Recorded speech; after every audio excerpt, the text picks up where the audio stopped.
വചനയാത്ര ലേവ്യർ 19 അധ്യായം. വിവിധ നിയമങ്ങൾ. കർത്താവ് മോശയോട് അരുളിച്ചെയ്തു, ഇസ്രായേൽ സമൂഹത്തോട് പറയുക, നിങ്ങൾ പരിശുദ്ധരായിരിക്കുവിൻ, എന്തെന്നാൽ നിങ്ങളുടെ ദൈവവും കർത്താവുമായ ഞാൻ പരിശുദ്ധനാണ്. മാതാവിനെയും പിതാവിനെയും ബഹുമാനിക്കുകയും എൻ്റെ സാബത്ത് ആചരിക്കുകയും വേണം. ഞാനാണ് നിങ്ങളുടെ ദൈവമായ കർത്താവ്. വിഗ്രഹങ്ങളെ ആരാധിക്കുകയോ ദേവന്മാരുടെ വിഗ്രഹങ്ങൾ വാർത്തെടുക്കുകയോ ചെയ്യരുത്. ഞാനാണ് നിങ്ങളുടെ ദൈവമായ കർത്താവ്. കർത്താവിന് സമാധാന ബലി അർപ്പിക്കുമ്പോൾ നിങ്ങൾ സ്വീകാര്യരാകത്തക്കവിധം അർപ്പിക്കുക. അർപ്പിക്കുന്ന ദിവസവും അതിനടുത്ത ദിവസവും നിങ്ങൾ അത് ഭക്ഷിക്കണം. 3-ാം ദിവസത്തേക്ക് എന്തെങ്കിലും അവശേഷിക്കുന്നെങ്കിൽ അത് ദഹിപ്പിച്ച് കളയണം.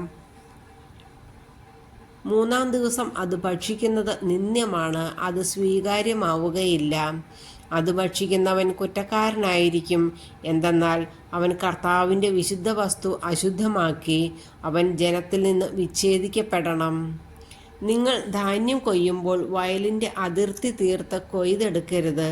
കൊയ്ത്തിന് ശേഷം കാല പെറുക്കുകയുമരുത്. മുന്തിരിത്തോട്ടത്തിലെ ഫലങ്ങളും തീർത്തു പറിക്കരുത്. വീണ് കിടക്കുന്ന പഴം പെറുക്കിയെടുക്കുകയുമരുത്.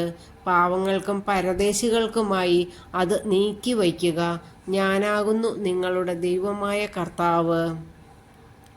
നിങ്ങൾ മോഷ്ടിക്കുകയോ വഞ്ചിക്കുകയോ പരസ്പരം വ്യാജം പറയുകയോ അരുത്. എൻ്റെ നാമത്തിൽ കള്ളസത്യം ചെയ്യരുത്. നിങ്ങളുടെ ദൈവത്തിൻ്റെ നാമം അശുദ്ധമാക്കുകയുമരുത്.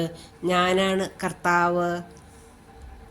നിങ്ങളുടെ അയൽക്കാരെ മർദ്ദിക്കുകയോ കൊള്ളയടിക്കുകയോ അരുത്. കൂലിക്കാരന് വേതനം നൽകാൻ പിറ്റേന്നു രാവിലെ വരെ കാത്തിരിക്കരുത്. ചെകിടരെ ശപിക്കുകയോ കുരുടൻ്റെ വഴിയിൽ തടസ്സം വയ്ക്കുകയോ അരുത്. നിങ്ങളുടെ ദൈവത്തെ ഭയപ്പെടുക. ഞാനാണ് കർത്താവ്. അനീതിയായി വിധിക്കരുത്. ദരിദ്രനോട് ദാക്ഷിണ്യമോ ശക്തനോട് പ്രത്യേക പരിഗണനയോ കാണിക്കാതെ അയൽക്കാരെ നീതിപൂർവം വിധിക്കണം. ഏഷണി പറഞ്ഞ് നടക്കുകയോ അയൽക്കാരൻ്റെ ജീവനെ അപകടത്തിലാക്കുകയോ അരുത്. ഞാനാണ് കർത്താവ്. സഹോദരനെ ഹൃദയം കൊണ്ട് വെറുക്കരുത്. അയൽക്കാരനെ ശാസിക്കണം, അല്ലെങ്കിൽ അവൻ മൂലം നീ തെറ്റുകാരനാകും. നിന്റെ ജനത്തോട് പകയോ പ്രതികാരമോ പാടില്ല. നിന്നെപ്പോലെ തന്നെ നിന്റെ അയൽക്കാരനെയും സ്നേഹിക്കുക. ഞാനാണ് കർത്താവ്. നിങ്ങൾ എൻ്റെ കൽപ്പനകൾ അനുസരിക്കുവിൻ. ഒരു മൃഗത്തെ മറ്റിനത്തിൽപ്പെട്ട മൃഗവുമായി ഇണ ചേർക്കരുത്. വയലിൽ വിത്തുകൾ കലർത്തി വിതയ്ക്കരുത്. ചണവും കമ്പിളിയും ചേർത്ത് നെയ്തെടുത്ത വസ്ത്രങ്ങൾ ധരിക്കുകയുമരുത്. ഒരു പുരുഷന് വിവാഹസമ്മതം നൽകിയിട്ടുള്ളവളും എന്നാൽ വീണ്ടെടുക്കപ്പെടാത്തവളും സ്വാതന്ത്ര്യം ലഭിക്കാത്തവളുമായ ഒരു ദാസിയോടുകൂടെ ഒരുവൻ ശയിച്ചാൽ അന്വേഷണം നടത്തി അവരെ ശിക്ഷിക്കണം. എന്നാൽ അവർക്ക് മരണശിക്ഷ വിധിക്കരുത്. എന്തെന്നാൽ അവൾ സ്വതന്ത്രയായിരുന്നില്ല.